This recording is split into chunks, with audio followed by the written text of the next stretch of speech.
Hi, I'm Will. Welcome to the kitchen. The thing we're going to be making today is going to be a tuna melt calzone, and I'll show you all the things that you're going to need, right on this table. Okay, this is the shit that's going into our tuna calzones. Tuna, obviously. Cheddar, basil. Normally would have fresh, but we've only got this stuff. Chopped tomatoes, puff pastry, the pre-rolled shit, cherry tomatoes, red wine vinegar, baby spinach, olive oil, and spring onion. This thing needs to be at 200 degrees fan, or it's going to be 220 not fan, or gas mark 7 if you're using gas. First things first, chopping these bad boys. Those bits, they're really thin. I wouldn't even bother using them. You can use them if you want, you can chuck them in the bin, you can chuck them in the compost, do whatever the fuck you want with them. I'm not going to use these bits. Straight in the food waste. Now I've actually taken off some of the looser leaves on here and the outer layer, as you can see, purely because of the fact that you can get a lot of dirt stuck between that, and it's not worth the wank for me to actually put into a bowl and give it a wash. So I'm just going to chop it up like this. Now we're just going to prep the tuna a second. We're not going to use it straight away, but I want to make sure that it drains really nice and well. We tend to get it in brine because it tastes nicer to us, but you don't want that brine inside this because otherwise it becomes a massive moist monstrosity. It's good alliteration there. And the entire thing will go to pot. So we're going to drain this and then we're going to put it aside for a bit. For you idiots who don't know what I mean by draining, I mean literally opening it and taking all the juice out by pouring it down the drain. Now the bit where we're actually making the inside of our calzone. So you're going to need a fuck off big frying pan. Shove it on your hob at like a mid to high heat so that it actually, cooks everything. Because I'm using an electric one, I've already taken the time to preheat the damn thing because otherwise you're going to be there for fucking ever. Okay, so now I've finished finally dicking around with a camera angle where you guys can both see me and also what the hell I'm doing. It's now to get on with it. The recipe does say to use X amount of olive oil, but I don't tend to measure that shit because I'm fucking lazy. I will literally give it a bit of a glug, couple of rounds like that, easy peasy. Allow it to heat and give it a good old coating all across the base of the pan, because otherwise you're not cooking on the actual fucking pan, are you? Alright, so now I take you back to our bad boy spring onions, which we chopped up earlier, and you want to fry these off for about 2 to 3 minutes. You can give it a bit of a kick about if you want, but I'm not that talented, so I'm just going to use a spoon. Now I started on a high temp so that we'd be able to actually get the damn thing up to temperature in time. But I've put it down to about 5, a medium temperature, just so we don't burn the ever-living shit out of this spring onion. You don't even have to play with it that much, just allow it to cook. So these are already browning off, so you want to get onto the next stage pretty quickly. I've got my can of chopped tomatoes already open and literally just pour the whole damn thing in there. Easy peasy. Give it a kick around, bit of a, a stir in, make sure that all the spring onion is actually in with the tomato, and allow it to simmer for about 6 to 8 minutes. For those of you who don't know what simmering is, it's when it's lightly bubbling, not looking like it's being boiled the ever-living shit out of. This is boiling the ever-living shit out of it. Turn it fucking down. We've got under 6 minutes of this left now, so we want to be making sure that we're allowing the sauce to thicken but not burn the underside. So every so often we're just going to give it a quick whisk around with a spoon. Now the recipe says to use about 150 grams worth of this, but I like cheese, so I'm going to use as much as I fucking want. We're using Cathedral City. Other brands are available, but not as good. This is done now, so you turn it off, take it off the heat, and this is the point now where you want to add your tuna and your basil into it.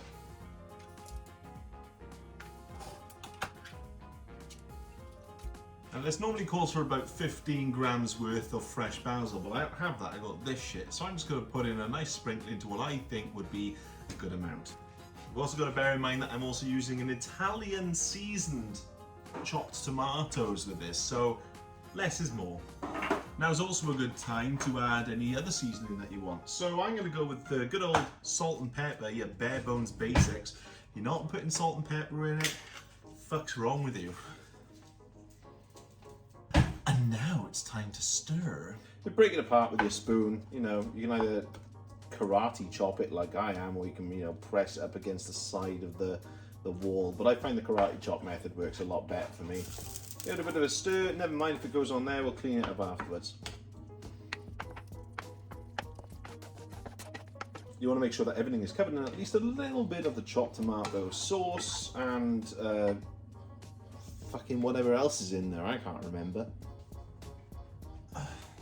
Put some fucking flour down. Seriously, if there are any tips that I can give you, put some flour down. And the reason for this is that it doesn't stick to any of the work surfaces that you're working on if you put a bit down. Just get a spoon, a different spoon, it's clean, and then just chuck it all over my little thing. There. Grab your puff pastry, open it the shit out. It's the first time I'm using this stuff as well, so this is going to be interesting. Oh, it comes already pre-rolled in a thing. That's alright. Right, so this is already cut to size, so what we need to do is cut it into our regular things and then put it on here and then fill it. So easy peasy, right?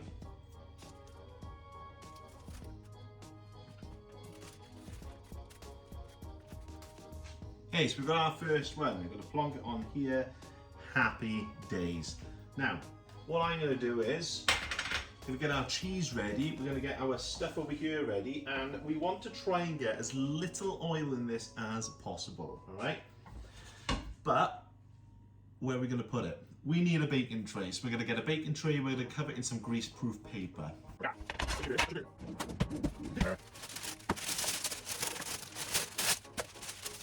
So now we've got somewhere to transfer our stuff to. So you want to get a big dollop, plonk it on the middle there. You can add a little bit more if you want to. I'm going to because I'm a big boy. Once you've got your dollop on there, you get some cheese. If I can find it while not looking, plonk it on the top. All right. Then all you got to do, fold the pastry over on itself. All right. Give it a bit of a squidge. Now here comes the cool part, get yourself a fork. Mine are literally here, I'm going to use an old one, and now what we're going to do is do something called crimping, not the mighty boosh. Literally all it is just using the fork to make sure that the sides of this are sealed so that it, you know, doesn't all fall out.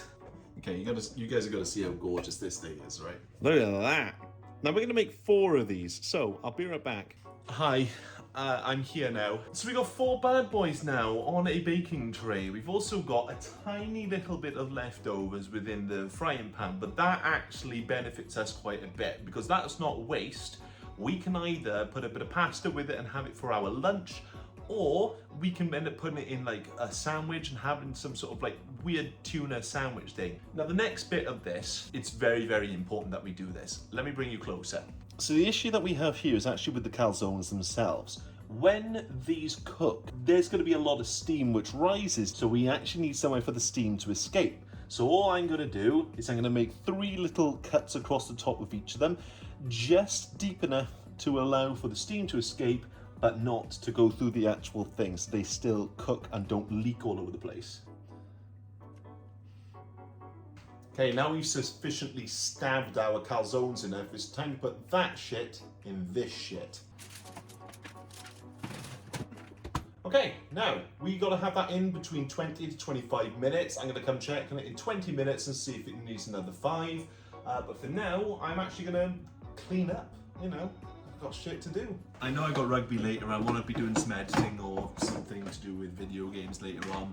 So I thought I'd make the salad right now because it's going to be about 8:30 by the time I get home. I don't have a big bowl anymore. I don't know where it's gone. So I'm going to go for the next best thing and just have a Tupperware box, a large one at that. I'm literally just going to pour in about 1/5 of the bag. Grown by a Nigel Patrick in the UK. Thanks, Nige. So I'm literally just going to go half done. I'm gonna get to cutting my cherry tomatoes to go with me salad. Supposedly I need 250. Here there are 330 grams, so I'm just gonna do all of them. Now the benefit of salads is that you can put whatever the fuck you want in them. Now normally I would put some onion, I would put in some like feta, I would put in some beetroot. But I don't have beetroot, there's going to be cheese inside the calzones, and there's already spring onion in there as well. So all in all, it's going to be very overpowering. What I am going to do to add the flavour to it though are these two bad boys. Olive oil and red wine vinegar. Not the worst thing you could put in. Like I said, not really measuring, just sort of zhushing it around. But you just do it to taste. But then I've also got red wine vinegar. It's a quick pour. You don't want too much, otherwise it's going to be overpowering. With bowls, you would normally have to mix it around with a spoon. But the benefit of having it in a Tupperware pot is this. And you can mix it like this, rather than have to put in far too much effort than just, you know, dicking around with a wooden spoon and a bowl. But now it's a nice little medley, ready for later on when I get back from rugby. Okay. Oh, wow. Oh, look at that. Now one has exploded, but that's fine. I'm gonna leave it in there actually for the 5 minutes, but I'm gonna keep an eye on it just in case. Please make sure that you like the video and ensure that you subscribe to the channel as well. If you also enjoy my sense of humour, you can see that a lot more on twitch.tv/SR_Wiljar. There'll be a link in the description below. So come and join me on there. Go do the fucking thing. I can't actually wait for after rugby, so I'm gonna have to open one now. It's only right? How the bloody hell do they do it in those goddamn commercials where they make everything look so damn fucking tasty? Oh, you know what? Yeah, boy. By the looks of things, we could have put a bit more stuff in there. Okay, so here we go.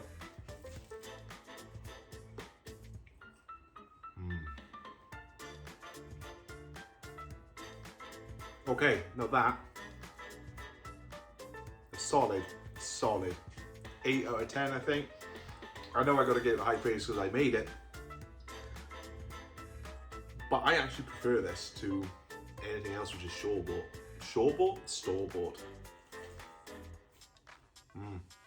Hope you enjoyed this video, guys. Make sure that you've subscribed to the channel, that you've liked the video as well. Make sure you head over onto my Twitch, where you can go and see the inane amounts of bullshit that I get up to when I'm playing video games. But thank you very much for your time, guys. This has been The Kitchen. We're gonna find a name for this show. But yes, I'll see you guys next time.